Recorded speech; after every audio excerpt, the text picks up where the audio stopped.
Yu Hoban is an average high schooler who doesn't have the balls to defend himself from his bullies. His major bully, Paco, who's also a popular streamer on the social media app, YouTube, makes life a literal living hell for the poor Hoban by abusing and humiliating the little teenager everywhere he goes. Aside from spending most of his time sucking up to his 700,000 subs, Pago's cowardly ass always seems to think of very creative ways to make sure Hoban never experiences true happiness each time he's around. As if that wasn't enough for the poor guy, Hoban slaves away at a part-time job in a restaurant near his locale just to pay for his mother's hospital bills, as she had cancer at the time. For a while, he endures his hell-on-earth life and hopes to get to the end of the tunnel so he can see the light. If only it was that easy. To find out how it all ends for Hoban and his tunnel, follow through with our recap and make sure to leave a like and a sub to get early access to our future uploads. In the first scene, Paco sets up his stream in his classroom and prepares himself to face his entire audience on YouTube. He puts on the occasional fake smile and makes some space around him to begin his stream. The countdown hits 0, and Paco starts by thanking his fans for helping him hit 700,000 subscribers. Moments into the stream, Paco hands the camera over to Rumi, the girl he's simping for. Apparently, he wishes to give her a shout out on his channel so that his female subs can subscribe to her new makeup channel. Rumi keeps her intros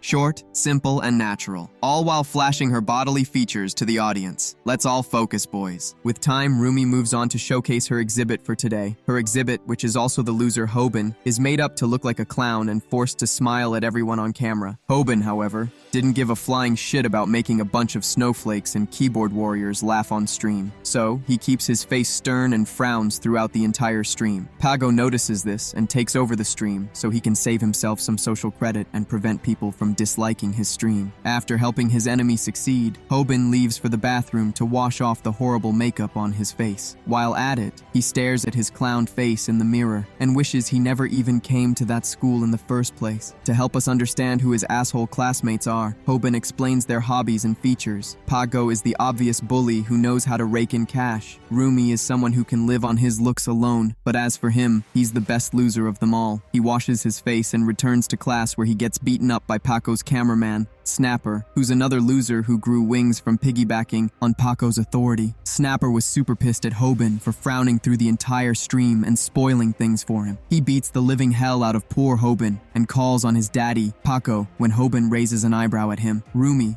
however, stopped the fight that was brewing between both of them as she screamed out her revenue earnings on that stream to the entire classroom. Hoban cannot believe his ears when he finds out that Rumi earned 30,000 yen in a few minutes. He begins to wonder how life will be for him if he can start a YouTube channel. Snapper also does the same as he heard about Rumi's income. He gets up and unapologetically asks Paco to teach him how to start a YouTube channel. Paco smiles at him and tells him that he's going to need his mother's bank book and credentials since he's still a minor and can't open a channel yet. With that, Snapper starts considering asking Hoban to surrender his dying mother's bank account and credentials so he can use them to create his YouTube account and make some cool money. To make it even worse, he openly disrespects a dying mother right in front of everyone and even garners a few laughs from everybody. At this point, Hoban was at the peak of beginning his villain arc, as he was fed up with being taken advantage of and bullied all because of his dying mother. That evening, he visits his mom in the hospital to check up on her. His mom, who was clearly shriveling up from chemo, promises her son that she's fine and that nothing is wrong with her. But then again,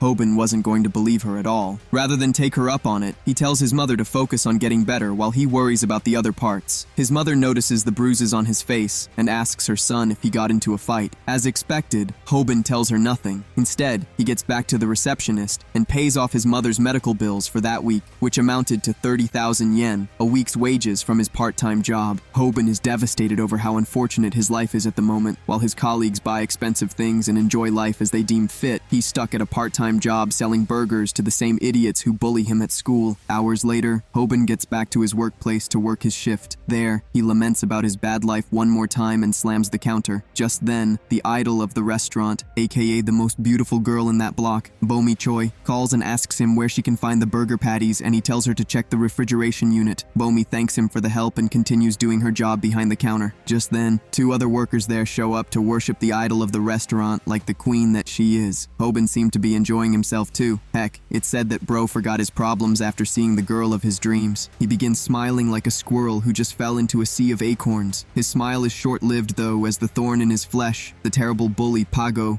shows up in his restaurant to stream some content for his followers. Hoban quickly realizes how bad things are going to get for him if Pago finds out he works there. So, he hides under the counter and waits for Pago out. Sadly, things took a turn for the worse as Pago began to harass the idol of the restaurant right in front of everybody. Bomi keeps quiet as the loser bully tries his very best to get her phone number. He forces her to do a challenge to make a 10-ingredient burger in 30 seconds so she can lose the challenge and give him her number. Hobin, who was a master at his craft, makes the burger in no time and hands it over to Pago, who is both shocked and surprised to see Hobin working behind the counter. Hobin finally hardens his balls and stands up to the terrible streamer and bully at his school. His bravado doesn't go unnoticed as Bomi begins to like him even more. That night, Hobin houses an unwanted guest, Snapper, who somehow forced him into surrendering his mother's details just to open a monetized account on YouTube. What's even worse is that he makes Hobin make him his ramen dinner while he plays on stream and has fun with all his followers. Hobin helps him make a delicious ramen dish and plates it nicely. However, on his way to Snapper's edge of the room,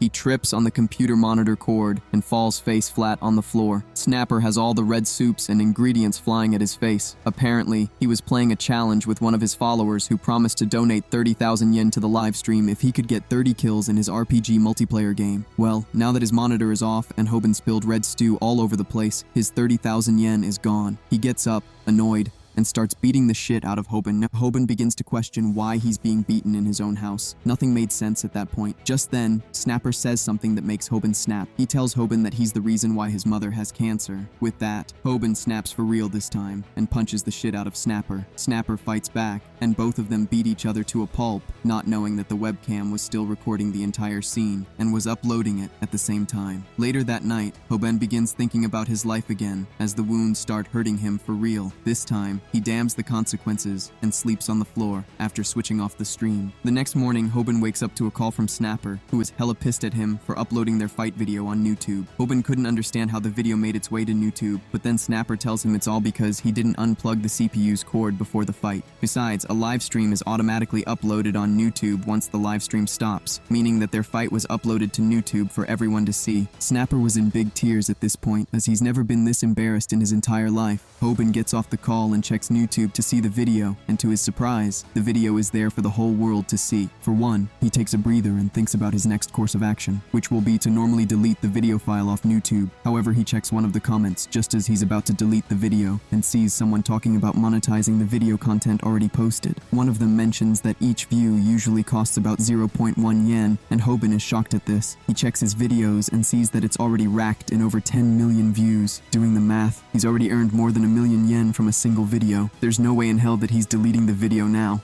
Snapper arrived at school afraid of what was waiting for him. He notices the stares on the faces of his classmates, including Paco, and walks to his usual loser victim and smacks him on the head. To his surprise, the victim fights back and beats the heck out of Snapper. All Snapper could do at the moment was to beg Paco for help. However, Paco wasn't on his side anymore. Meanwhile, Hobin visits the hospital and settles the outstanding medical bills his mom was racking in. After that, he checks out his video one more time and finds it increasing in views. Snapper catches him outside the hospital building and fights him badly, begging him to give him half of the money he earns on the video, since he is also featured there. Hobin, however, isn't scared of him anymore, so he makes sure to beat him while he's at it. After their fight, Hobin takes Snapper, who is already crying like a baby, to an outdoor bench to pet him. Snapper clears his tears and shows the video of their recent fight to him. As it turns out, Snapper had placed a camera at a strategic angle just to get their second fight to use in blackmailing Hobin. Even still, Snapper knows that nobody would watch that recycled crap, so he asks Hobin to join forces with him for a 1090 cut in the profits, with only 10% of the profits going to Hobin and the other 90 going to him for doing absolutely nothing. Thinking he's got Hobin by the balls, Snapper extends his hand out to Hobin for a deal. Hobin, however, refuses to shake it. Snapper tells him about how important filming,